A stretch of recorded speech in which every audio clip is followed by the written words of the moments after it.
Jumpa lagi dengan channel lain. Kali ini membahas dialog interaktif Wapres bersama PD dan DPD Kabupaten Bekasi dalam pendidikan terapi, menghadirkan narasumber yang berkualitas, baik dari Kabar LHKP, Komisi 1 DPD Kabupaten Batubara, dan juga Komisi 2, dan juga menghadirkan daripada Kadis BP2RD Indonesia. Mari kita simak dialog interaktif ini untuk menambah wawasan bagi kita semua, khususnya masyarakat Kabupaten Bandung. Salam kompak selalu bersama Emi Channel. Selamat datang Pak Ketua Komisi 1 beserta anggota Komisi 1 yaitu Adinda Citra Bangun dari Partai PKS. Terima kasih kedatangannya. Yang saya hormati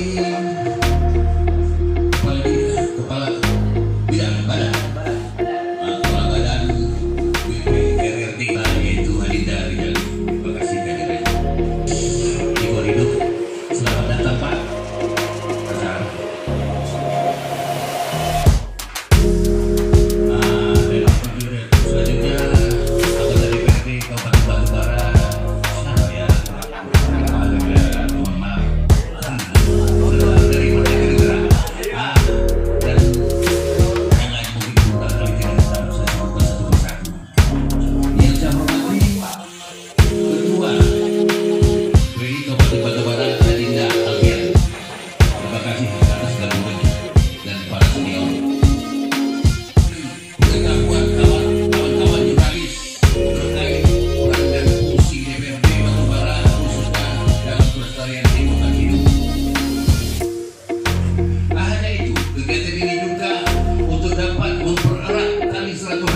Antara wartawan dengan pemerintah Kabupaten Batubara dan kepada DPRD Kabupaten Batubara.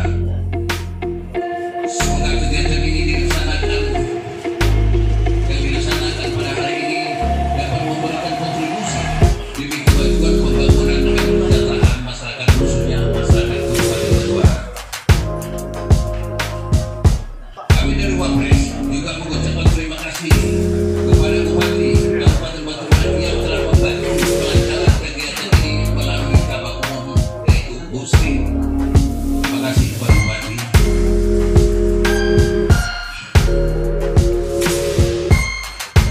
Dalam kesempatan ini saya ingin menyampaikan sedikit perjalanan singkat keberadaan Wapres di Batubara. Pada tahun 2018 sebelum pemekaran Kabupaten Batubara telah terbentuk lembaga Perspruk yang diperkasai oleh saudara ataupun Adinda kita Yadudin alias Sihen Bugis bersama beberapa orang rekan wartawan. Pada saat itu saya juga sebagai ketuanya. Dengan perjalanan waktu Wapres berubah nama menjadi Haji ya. Pembangunan Jurnalistik Indonesia.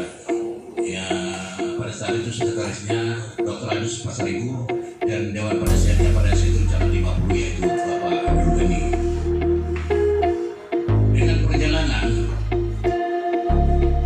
Haji sehingga pada tahun 2008 Kabupaten Batubara telah dimekarkan selama dalam jangka waktu 2 tahun kira-kira didirikan dan Haji berubah nama menjadi Wapres, sehingga pada saat sampai hari ini Wapres alhamdulillah masih berada markasnya berada di depan kantor Dinas Kesehatan Kabupaten Batubara di samping Polres Batubara. Kegiatan ini saya sangat mendukung dan sangat apresiasi sekali. Kenapa? Karena ini sebagai wadah silaturahmi bagi kita semua. Karena jarang-jarang kita bisa berkumpul bertatap muka, menggali potensi-potensi yang ada di Kabupaten Batubara. Mudah-mudahan ini sebagai langkah awal untuk melanjutkan kegiatan ke depan bisa kita bersinergi dengan pemerintah Kabupaten Batubara maupun DPRD Kabupaten Batubara. Salam sejahtera bagi kita semua. Nanti teman-teman kepala dinas yang hadir, Pak Brigadier, yang kami hormati Bapak Ketua Komisi 1 Pak Azwar Fikri yang sudah hadir bersama kita, Pak Fahri Meliala, Pak Citra Dibangun, dan yang kami banggakan rekan-rekan jurnalis atau teman-teman pers yang menginisiasi acara ini, terutama Pak Ketua Wapres, ya, Pak Ketua PWI. Terima kasih Pak, kita sama-sama hadir di sini. Kami sampaikan mohon izin dari Pak Bupati yang seyogianya sampai sore kemarin berkenan hadir sebetulnya. Cuma mungkin karena ada kegiatan yang tidak bisa ditinggalkan sehingga mewakilkan acara ini kepada kami. Beliau menitipkan salam hangat kepada kita semua, dan mungkin di acara ke depan kalau memang tidak ada jadwal acara beliau yang bisa ditinggalkan mungkin bakal hadir Pak. Semalam pun kita diminta untuk mendampingi sebetulnya. Artinya kalau mendampingi kan hadir. Cuma mungkin ada acara yang terpaksa harus dihadiri sehingga tidak bisa datang kemari. Kami mohon bisa dimaklumi lah tidak ada beliau. Kami atas nama Bupati mengucapkan terima kasih kepada kawan-kawan Wapres yang sudah menginisiasi acara ini. Memang sudah lama kita mungkin tidak duduk sama bertemu untuk saling bertukar informasi, dan dalam kesempatan ini kita akan mencoba membedah tema kita ini kan, peran dan fungsi DPRD Batubara dalam peningkatan PAD serta lingkungan hidup. Intinya pemerintah daerah pada situasional saat ini yang kita sedang dilanda pandemi COVID-19, itu Pemkab lagi berpikir keras Pak, bagaimana meningkatkan PAD. Kenapa? Ya karena tiap tahun kami Pemda kena refocusing Pak. Artinya refocusing ini ya anggaran dikurangi, kegiatan dirubah untuk mendukung kegiatan COVID. Nah, sehingga dengan kurangnya anggaran, tentu layanan publik juga pasti akan berkurang. Itu teori dan pasti.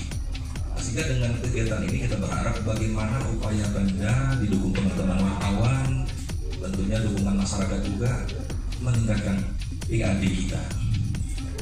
Di satu sisi memang PAD ini kalau juga tidak dengan bijaksana kita kelola, ini takutnya juga bisa menimbulkan kerusakan lingkungan atau dampak lingkungan. Terlebih kalau PAD-nya menyangkut dengan bahan-bahan lingkungan hidup lah, misalnya pasir, batu. Nah ini kan sumber daya alam yang tidak bisa dibuat lagi dia. Kalau sudah habis, kita harus cari upaya gimana supaya jangan merusak lingkungan. Jadi kita memang harus bijaksana bagaimana PAD meningkat, tetapi lingkungan hidup kita tetap nyaman. Tidak ada dampak lingkungan hidup, tidak ada yang dirugikan. Nah ini yang mari sama-sama kita lakukan. Termasuk juga dengan bencana pandemi COVID ini, kita harus berpikir bagaimana masyarakat Batubara bisa tetap mencari makan dengan seperti biasa, walaupun protokol kesehatan juga harus dijaga, kan gitu. Itu mungkin yang bisa kami sampaikan. Mudah-mudahan dengan acara ini kita bisa mendapatkan satu solusi bersama bagaimana cara meningkatkan PAD dengan tetap memperhatikan kelestarian lingkungan hidup. Itu saja. Sekali lagi sampaikan salam kepada kita semua dari Pak Bupati. Mudah-mudahan di waktu yang akan kita bisa bertemu. Terima kasih atas kehadiran Bapak Anggota Dewan, teman-teman dari dinas. Itu saja. Wabillahi taufiq wal hidayah. Wassalamualaikum warahmatullahi wabarakatuh. Dari PAD Batubara,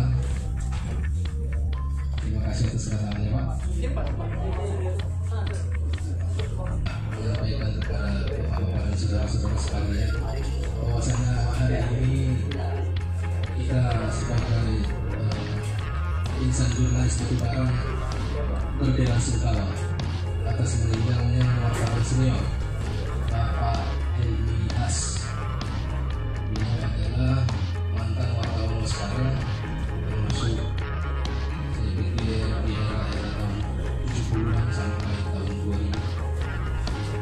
Beliau juga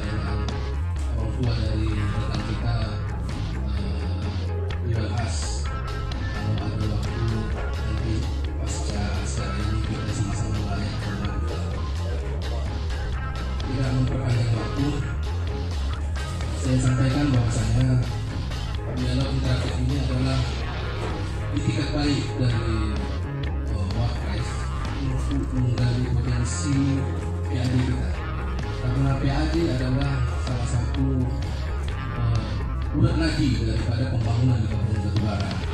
Inilah bukti bahwasanya wartawan juga merasa memiliki Kabupaten Batubara ini. Selama ini kita selalu dinilai sebagai pihak yang selalu mengkritisi, memberi kesempatan, menakut-nakuti atau segala macam hal yang negatif. Tapi di sini wartawan hari ini khususnya kita semua punya visi bahwasanya kita adalah anak Batubara yang punya keinginan Batubara maju dalam pembangunan dan mau membangun ini bagaimana yang cita-cita oleh para pendiri Kabupaten Batubara. Institusi daerah itu sekitar 20, bukan sekitar tapi data 20 objek. Dari 20 objek ini sudah memiliki izin itu baru sekitar 9. Jadi yang selebihnya ini yang belum punya izin. Kami baru saja 2 hari yang lalu melakukan rapat dengan KPK dengan seluruh Pemda Sumatera bahwa kita tahun ini fokus terkait dengan pengelolaan atau pemungutan terhadap pajak GDNC ini. Jadi ada beberapa kabupaten kota, bukan kita saja hari ini punya problem yang sama, Pak. Kita bukan problem masalah dengan yang punya izin, tapi ada problem yang tidak punya izin. Konsep yang perlu kita pahami bahwa pajak itu adalah atas objeknya. Jadi sama misalnya ini HP ini, COVID, kan bukan karena izinnya, bukan karena pajaknya. Kalau izin itu tidak terlalu memberikan bangunan, tapi atas proses objeknya apa? Pengelolaan, ada usaha jual makan minum, maka wajib membayar pajaknya. Sama dengan misalnya namun kita menjadi kendala ini bahwa pemerintah daerah lebih memilih melalui keputusan itu kita lebih di perbuatan pungli atau melegalkan sebuah kegiatan. Padahal dalam perbuatan itu murni bahwa pajak itu bukan karena izin, tapi karena perbuatan objeknya. Jadi kita pahami Bapak. Nah inilah yang tadi kita diskusikan dengan KPK bahwa kita akan melakukan penegasan terhadap itu. Maka KPK sudah bersedia juga untuk mengundang pihak-pihak KPH dalam proses diskusi kita ini. Kemarin dengan Abang dan kita Rajen kita sudah komunikasi, kemarin mau kita ikut sertakan dalam sebuah rapat dengan KPK. Namun karena masih internal antara pemerintah daerah dengan provinsi dengan KPK, maka kemarin undangan tidak bisa kita sebarkan. Nah, jadi memang ini adalah sebuah proses kami dalam proses peningkatan PAD melalui sumber PAD integrasi tadi. Nah terkait dengan dampak lingkungan hidup mungkin nanti di bagian lingkungan hidup komunikasinya bagaimana. Ketika ada perbuatan kami akan lakukan pelatihan. Jika perlu nanti kami akan mengundang bapak-bapak selaku ini kita sama-sama melakukan peningkatan PAD. Kami akan lakukan investigasi terkait dengan pemungutan terhadap pajak-pajak yang membandel. Kita akan lakukan kerjasama. Jadi artinya tidak secara keseluruhan karena Pak izin sudah disampaikan dari Pak Kadis Kominfo kita terbatasan anggaran tidak bisa mengurus keseluruhannya. Kami mengharap tidak ada wadahnya press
kecil. Karena masyarakat sebenarnya dirugikan. Mungkin keterlambatan kita dulu dalam melakukan perubahan di NTT. Ya, alhamdulillah tahun 2020 kemarin kita ada 3 kecamatan yang sudah kita lakukan pemetaan kedatangan tanah, sehingga hari ini kemungkinan besar sudah dirasakan manfaatnya oleh masyarakat yang terdampak terhadap pembangunan kawasan industri. Nah, jadi mungkin ini Pak sebagai salah satu langkah terkait dengan pengelolaan PAD terkait sumber jenis GNC yang dapat saya sampaikan mungkin secara yang terlibat terlalu banyak kebanyakan ini. Sekarang yang saya terbuka nanti saya sampaikan apa menjadi kebanyakan Pak sekali. Itu saja dapat saya sampaikan. Terima kasih. Saya sudah ingatkan. Assalamualaikum warahmatullahi wabarakatuh.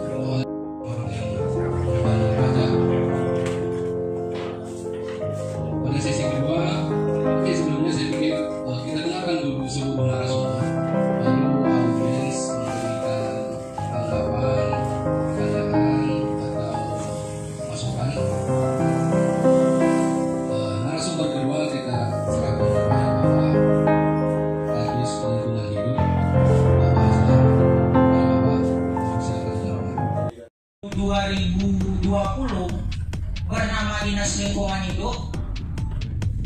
Awal 2021 diamanahkan lagi menambah nomenklatur, berubah nomenklatur menjadi Dinas Lingkungan Hidup, Kebersihan dan Pertamanan. Sampai saat ini yang muncul di Dinas Lingkungan Hidup itu hanya sampah, hanya mengatasi sampah dari hulu ke hilir. Kalau aktivitas penanganan lingkungannya belum muncul,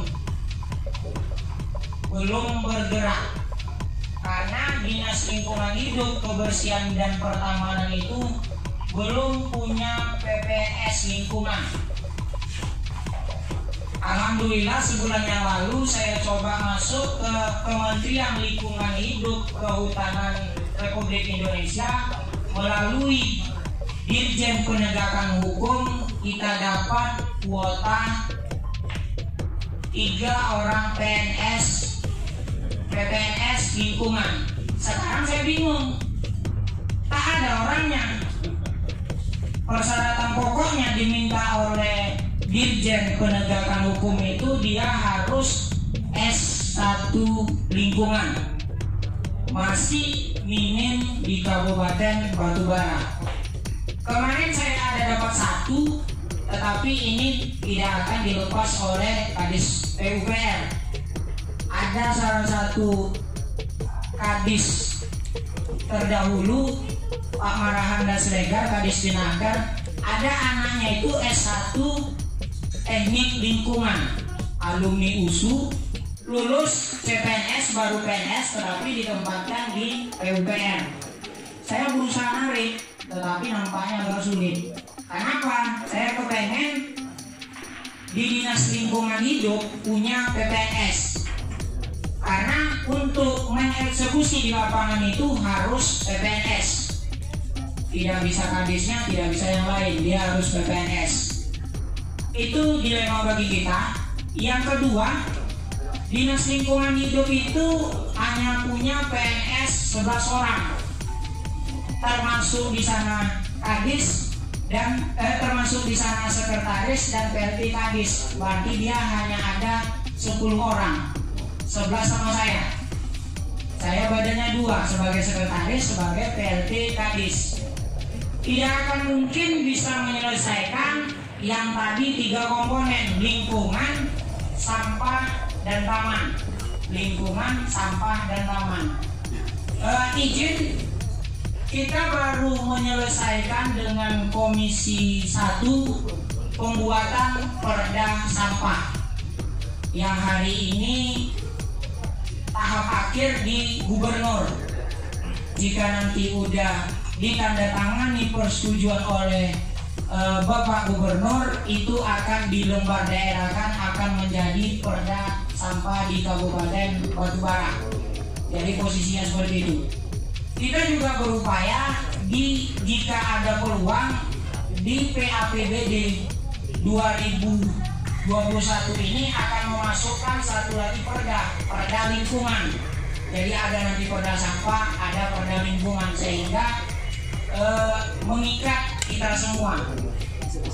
Jadi yang ingin kami tegaskan, ada 3 perbuk yang sudah dibuat, ditambah 1 edaran. Yang pertama itu 2 perbuk itu berada di bidang persampahan. Sengaja ini saya stressing dulu di perbuk. Perbuk yang pertama itu adalah Perbuk 57 tahun 2020 tentang pedoman 3R, pengolahan sampah melalui 3R, dan pemberdayaannya melalui bank sampah. Ini sudah kita rapatkan, difasilitasi oleh bapak-bapak di Komisi 1. Saya sudah eksposkan ini di depan Kadis PND agar ini diambil oleh badan usaha milik desa kita. Kenapa? BUMDes kita hari ini kita harapkan untuk mengolah sampah plastik. Belum lagi mengolah sampah plastik itu diambil dari mulai rumah tangga. Kenapa dari mulai rumah tangga? Sampah yang hari ini kita ambil dari TPS sementara itu kumpul. Di situ sampah domestik, di situ sampah plastik. Jadi kalau kita lihat perputaran sampah yang dari Tanjung Tiram itu sekitar 1 hari itu ada sekitar 4 dump truk. Kalau kita pilah 1 dump truknya itu sampah plastik dari khusus Tanjung Tiram. Peluang ini belum dibaca oleh sebagian besar masyarakat kita. Itu tadi perbuk yang pertama. Perbuk yang kedua itu adalah Perbuk nomor 60 tahun 2021. Ini adalah pengurangan sampah bagi orang yang berusaha. Memang ini sepele. Hari ini aja di forum kita ini pasti ada kurang lebih mengkonsumsi sampah plastik. Kalau kita hitung ada kita 50 di sini, berarti 50 sampah plastik minimal. 50 sampah plastik yang minimal yang akan kita tinggalkan bersama-sama. Kemana sampah plastik ini? Jadi di perbuk ini konsepnya hanya sederhana. Misalnya tempat kopi seperti ini tidak lagi menggunakan pipet. Tidak lagi menggunakan pipet seperti ini. Artinya kalau ada 50 cap kita jual kopi hari ini, berarti 50 buah, 50 biji pipetnya tidak keluar. Jadi bentuknya seperti itu. Mungkin swalayan atau Alfamidi kita dorong tidak lagi menggunakan plastik yang bisa menghancurkan lingkungan. Jadi itu perbuk yang kedua di sampah. Baru terakhir kita sedang mengkonsep, kenapa ini belum jalan, kita akan adakan perbuk sanksi tentang penanganan sampah. Kenapa? Hari ini kita semua tidak disiplin atau tidak patuh terhadap sampah. Banyak ruang terbuka publik, pantai-pantai, tempat-tempat rekreasi, tidak ada penanganan sampah plastiknya secara spesifik. Dibuang berserakan kemana-mana, bahkan jalan dia ke laut. Kalau itu dimakan oleh ikan yang beracun, kita pun ikut memakan ikan beracun. Dari posisinya baru di sini juga mulai 2021 pola penanganan sampah kita tidak lagi ambil dari TPS sementara, buang di TPA. Ambil, buang di TPA. Mulai 2021 sampah ini udah kita olah. Kita olah yang pertama sebetulnya Dinas Lingkungan Hidup, Kebersihan dan Pertamanan itu udah ketinggalan kalau dibandingkan dengan Abang Agus. Bang Agus itu udah mengolah di rumahnya itu maggot. Saya baru kembangkan sekarang maggot. Padahal Bang Agus, Haji Agus sudah apa? Udah maju itu di belakang rumahnya udah ada pengolahan maggot. Baru yang berikutnya BUMD mulai tertarik, Pak Saryanto. Mulai tertarik tentang sampah. Nggak tahu saya apakah pindah haluan atau gimana gitu kan, yang lain belum selesai melirik ke sampah. Ada penugasan Pak Bupati melalui Perbub tentang pemrosesan akhir sampah di TPA yang ditugaskan kepada BUMD. Alhamdulillah infrastrukturnya udah dipasang di TPA Pasar 8, di mana sampah ini nanti menjadi pupuk organik. Jadi posisinya seperti itu. Ada dua terobosan yang kita lakukan ke depan. Ini tentang sampah. Baru tentang lingkungan, kita ada satu Perbub dan satu edaran Bupati. Perbub yang pertama itu adalah tentang kewajiban semua orang yang berusaha menyusun dokumen lingkungan. Saya bawa ini semua perbubnya, kecuali perbub yang penugasan BUMD. Kenapa? Hari ini orang menyusun dokumen lingkungan, baik itu UKL, UPL, DPLH, dan lain sebagainya, PAD-nya tidak masuk. Ini tadi kan bicara PAD. PAD-nya tidak pernah masuk ke kas daerah. Jadi kalau nanti udah masuk, 1-2 dokumen lingkungan harus sekian dia masuk ke kas daerah. Itu udah kita uji. Karena sekarang itu adalah rekomendasi dan persetujuan teknis. Tidak lagi dokumen ini diserahkan ke perizinan baru keluar di perizinan. Dokumen ini tetap menjadi satu kesatuan pasca terbitnya Undang-Undang Cipta Kerja. Jadi persetujuan dokumen dan rekomendasi teknis dia namanya menjadi satu kesatuan dokumen. Baru yang berikutnya itu tadi Perbub itu nomor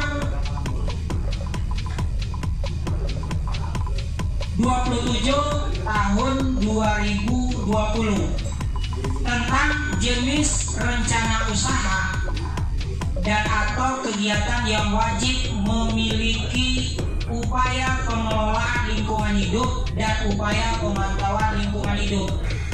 Jadi di Perbub ini diceritakan mana skopnya dokumen itu harus punya AMDAL, mana skopnya dokumen itu harus punya UKL, UPL, mana skop dokumen itu yang punya dia DPLH, mana skop dokumen itu yang punya dia DEPLH, dokumen evaluasi pengelolaan lingkungan. Jadi posisinya seperti itu.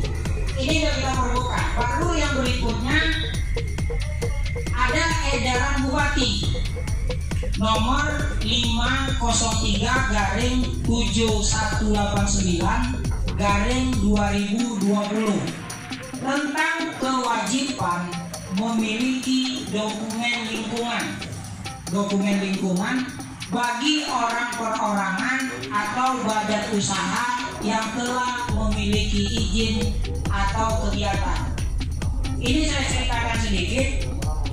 Sebulan surat edaran ini berada di Pak Bupati. Terus Pak Bupati nanya saya, apakah fasilitas pabrik kita sudah ada dokumen lingkungan? Apakah fasilitas pabrik kita sudah ada dokumen lingkungan? Jadi Pak Bupati pun membaca surat edaran itu jeli. Jadi posisinya saya mau kita terbitkan dulu di kita. Jadi begitu ditandatangani Pak Bupati surat edaran ini, Pak Bupati juga menandatangani surat yang disampaikan ke 10 OPD. Yang pertama itu Kadis Kesehatan, Kadis Pendidikan, Kadis Perindustrian Perdagangan, Kadis Tanaman Pangan, Hortikultura dan Ketahanan Pangan, baru Kadis Perikanan, Kadis Perhubungan, Kadis Pekerjaan Umum dan Penataan Ruang Kabupaten Batubara, Kadis Perumahan dan Pemukiman, Kadis Pemuda Olahraga dan Pariwisata, yang terakhir itu Kadis Lingkungan Hidup. Jadi surat edaran itu kita berikan ke 9 OPD, 10 IPD termasuk Dinas Lingkungan Hidup. Kenapa? Di 10 OPD, di 9 OPD ini terdapat fasilitas pabrik yang belum punya dokumen lingkungan. Intinya seperti itu. Jadi pasar-pasar tradisional itu wajib punya dokumen lingkungan.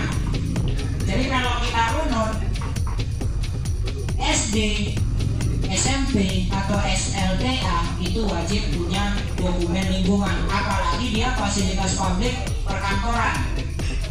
Karena di PUPR itu berlaku harus ada dulu dokumen lingkungannya, baru itu dieksekusi oleh kementerian terkait. Misalnya kita mau mengusulkan pembangunan ruas jalan A ke B, harus ada.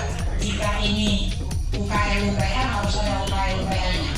Jika ini panjangnya melebihi di luar UKL-UPL harus AMDAL. Jadi posisinya seperti itu.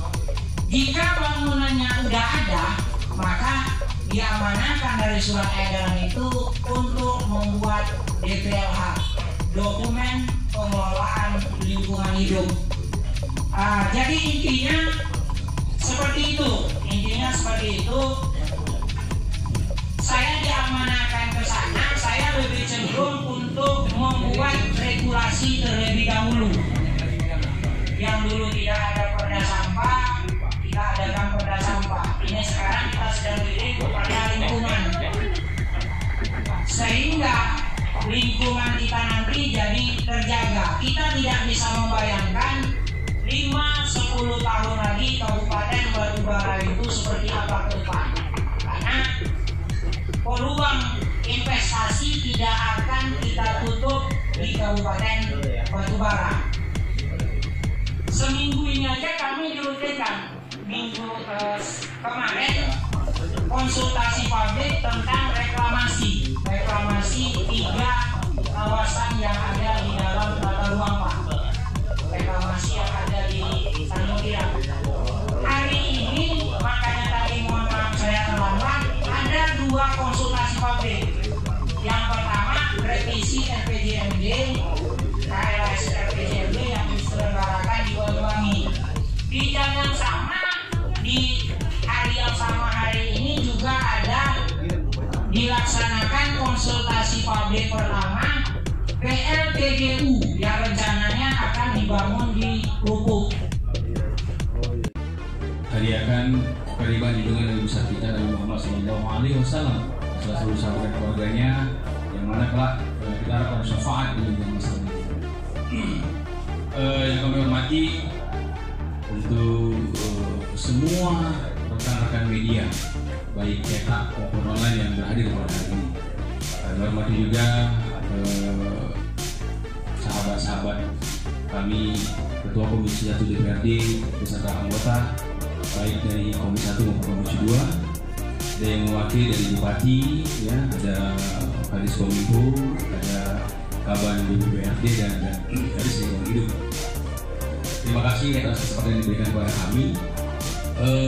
Ini luar biasa. Ya, ini saya berharap ini bisa terus kita laksanakan dialog seperti ini, ya. Supaya apa? Karena kita juga ingin dekat dengan teman-teman media. Ya, kami juga bisa besar karena teman-teman media. Kami tidak mungkin bisa besar tanpa ada pull up, tanpa ada framing yang media. Nah, saya nanti kita dalam interaktif aja. Tentu kami berbicara tentang fungsi kami sebagai anggota DPRD, ya, sebagai pengawasan, penganggaran dan tentu pengesahan undang-undang dan organisasi. tentu baik dari lingkungan hidup maupun tentang peningkatan PAD. Kami tentu mempunyai kewenangan itu, bagaimana mendorong pemerintah untuk bisa menaikkan PAD, pendapatan asli batubara, ya, dari berbagai sektor apapun, baik dari galian C yang memang sudah ada izinnya, dan dari wisata-wisata yang ada di batubara dan lain-lain sebagainya, yang tentu kami mendorong pemerintah untuk bisa setiap tahun PAD itu naik. Bapak Ibu, Bapak-bapak dan rekan-rekan wartawan yang kami hormati, itu fungsi kami, ya, dalam hal ini kami mengontrol kerja pemerintahan batubara dalam hal ini, tentang tadi kita juga sudah melihat ada beberapa galian C yang saya pikir tidak mempunyai izin. Tentu kami bisa mengawasi itu, karena kalau itu tidak ada izinnya tentu tidak ada masuk ke kas daerah. Mungkin inilah, ya, nanti kita dialog interaktif saja, tidak usah berpanjang lebar. Nanti tapi tadi saya juga agak sedikit merasa senang dengan pernyataan Bang Ali Agus bahwa hari ini kita jadi orang baik dulu. Ya, saya berharap keluar jadi orang baik juga. Ya, karena perlu diketahui juga bahwa saya dari lahir juga dari media. Orang tua saya wartawan tulen. Ya, orang tua saya orang media tulen. Sampai dari lahir sampai beliau meninggal, itu memang beliau waktu saya dekat. Kami juga kepingin, bukan saya saja. Kami semua anggota dewan kepingin dekat dengan media. Supaya kami tetap bisa berkontribusi, bisa memberikan data, bisa bersinergi dengan media batubara pada hari ini. Karena kami tidak bisa besar tanpa kami. Begini saja, kita sudah dari kita saja. Bicara mohon maaf. Assalamualaikum warahmatullahi wabarakatuh. Kami yang di Komisi 2 juga ada kaitan ke dalam hal jalan kendaraan ini. Lupa yang jelasnya saya hormati dan saya banggakan kawan-kawan pers yang ada menyelenggarakan di sini hadir. Kemudian yang mewakili tadi pada Pak Azhar dari Dinas Lingkungan Hidup, Pak Jari dari Dinas di jajaran dari Komisi 2. Terus terang hari ini sebetulnya kayaknya karena urusan negara kayaknya kali ini ya, kalau dapat hal-hal seperti ini bisa kita lanjutkan kembali dan jangan diputus sampai di sini, karena biar bagaimanapun apapun ceritanya, kalau saya berpengalaman ini merupakan mitra kerja kami DPR dan seperti yang di Komisi tadi tanpa kalian ya mungkin kami ini pun ada apa-apanya, karena dia lah yang sebagai alat untuk memperkenalkan kami pada khususnya masyarakat di Kabupaten Sleman. Dialog ini yang bertemakan peran dan fungsi DPRD batubara dalam peningkatan PAD serta lingkungan hidup. Spesifikasinya apakah khusus lingkungan hidup? Saya rasa kayak Pak Ali ya, sebagai kementerian daerah secara keseluruhan.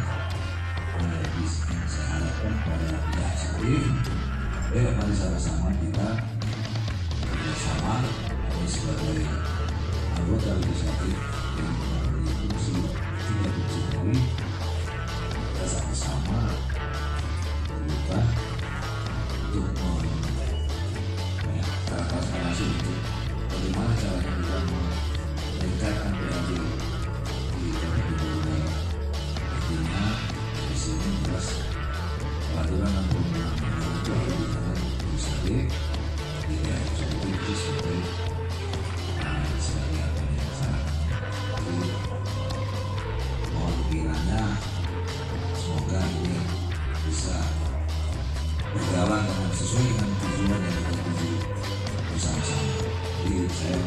bisa